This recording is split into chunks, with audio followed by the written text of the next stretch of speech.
السلام علیکم ناظرین، آپ دیکھ رہے ہیں میرا فیس بک اور یوٹیوب چینل اور میں ہوں بلال محی الدین۔ ناظرین کرام، یہ جو امپورٹڈ حکومت ہے یہ اس وقت بوکھلا گئی ہے اور اس نے بوکھلاہٹ میں بہت ہی غلط فیصلے کرنا شروع کر دیے ہیں۔ تحریک انصاف کی سینئر رہنما ڈاکٹر شیرین مزاری کو گرفتار کیا گیا ان کے گھر کے باہر سے۔ ان کی جو بیٹی ہیں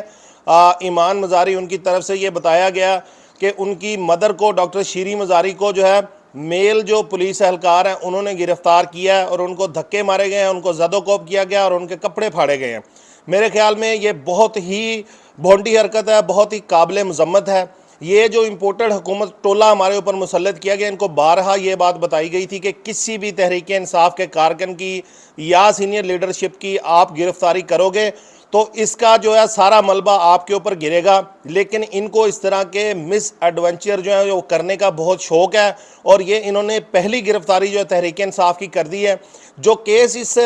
گرفتاری کے حوالے سے سامنے آ رہا ہے وہ ایک ریئل اسٹیٹ کا کیس ہے جو کہ 1972 کا ہے، جبکہ ڈاکٹر فواد چودھری صاحب کی پریس کانفرنس میں انہوں نے بتایا کہ ڈاکٹر شیرین مزاری جو ہے ان کی تاریخ پیدائش 1966 کی ہے، تو 1966 اور 72 میں 6 سالہ جو لڑکی ہے وہ کیسے جو ہے ریئل اسٹیٹ میں ان کے اوپر آپ نے کیسے مقدمہ چلا دیا، اور 1972 کے مقدمے کی آپ جو گرفتاری وہ 2022 میں کر رہے ہیں۔ تو یہ گرفتاری کے لیے صرف ایک بھونڈی حرکت کی گئی ہے، یہ بہانہ بنایا گیا ہے، وہ اس لیے کیونکہ ڈاکٹر شیرین مزاری جو ہے وہ کافی سرگرم ہیں اور ٹویٹر کے اوپر وہ اس وقت مکمل طور پر اپنے مخالفین کو لتاڑ رہی تھی، تو ان کی آواز بند کرنے کے لیے یہ حرکت کی گئی ہے۔ لیکن یہ جو بھونڈی حرکت کر دی ہے اس امپورٹڈ حکومت نے، اس نے اب اپنی چتا کو خود آگ لگا دی ہے، کیونکہ یہ حرکت کرنے کے بعد جو تحریک انصاف کے کارکنان ہیں وہ خاموشی سے بیٹھنے والے نہیں ہیں، ان کی لیڈرشپ خاموشی سے بیٹھنے والی نہیں ہے، کیونکہ ڈاکٹر شیرین مزاری جو ہے یہ کوئی عام عورت نہیں ہے۔ اور سب سے بڑی بات کہ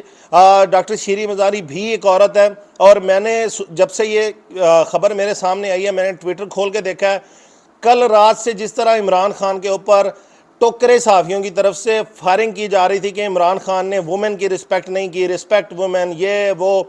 اب کسی ٹوکرے صحافی کی طرف سے اس کے اوپر کوئی مذمتی ٹویٹ ابھی تک میں نے نہیں دیکھی جس میں انہوں نے یہ بات بولی ہو کہ یہ بھی ایک وومن تھی اور ان کو کس طرح گھسیٹا گیا،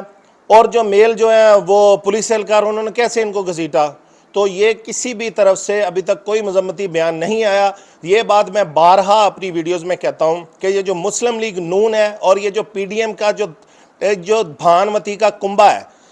یہ مذہب کارڈ، دین کارڈ، عورت کارڈ، یہ سب کچھ تب استعمال کرتے ہیں جب ان کو سوٹ ہوتا ہے، جب یہ ان کو سوٹ نہیں ہوتا تب یہ کچھ نہیں کرتے۔ اور ان کے جو یہ ٹوکرا صحافی ہیں یہ انہوں نے کرائے پر رکھے ہوئے ہیں، یہ ان کے جو مالکان ہیں یہ سارے ان پی ڈی ایم کے جو بڑے بڑے رہنما ان کے یہ کرائے کے ٹٹو ہیں، اور یہ ان سے پیسے لے کر جو ہے وہ اس طرح کی گھٹیا ٹویٹس اور پراپیگنڈے کرتے ہیں۔ میرے خیال میں اب اگر ان میں غیرت ہے تو یہاں پر آ کر کھلے میں آ کر آپ اس پہ مذمت کریں کہ یہ جو ہوا یہ بالکل غلط ہوا، اور اس چیز سے تحریک انصاف کو اور فائدہ ہوگا۔ جو عمران خان صاحب نے وہ جو لانگ مارچ کی کال دی ہے نا، میرے خیال میں وہ لانگ مارچ کی ضرورت بھی نہیں پڑے گی، اور یہ جو اس طرح کی حرکتیں کر رہے ہیں اگر اس کے بعد عوام مشتعل ہو گئی اور پی ٹی آئی کے کارکنان روڈ پر نکل آئے تو یہ بات میں گارنٹی سے کہنے کو تیار ہوں کہ پھر وہ عمران خان کی بھی نہیں سنیں گے اور پھر ملک کے اندر دمادم مسکل اندر ہو جائے گا۔ تو اس طرح کے مس ایڈونچر جو ہیں یہ کرنا چھوڑ دیں اور جتنی جلدی ہو سکتا ہے ڈاکٹر شیرین مزاری کو رہا کریں، نہیں تو یہ سب کچھ آپ کے گلے میں پڑ جائے گا۔ اور یہ جو لمبی زبانے والے ٹوکرے صحافی ہیں میں ان سے کہتا ہوں کہ آؤ میدان میں اور آ کے یہاں پر مذمتی ٹویٹس کرو، لیکن تم لوگ ایسا نہیں کرو گے کہ کیونکہ تمہیں تمہارے مالکان نے کرائے کے اوپر رکھا ہوا، تم لوگ کرائے کے ٹٹو ہو۔ اپنا اور اپنے چینل کا خیال رکھیے گا، انشاءاللہ ملیں گے اگلے ویڈیو میں، تب تک کے لیے اللہ حافظ۔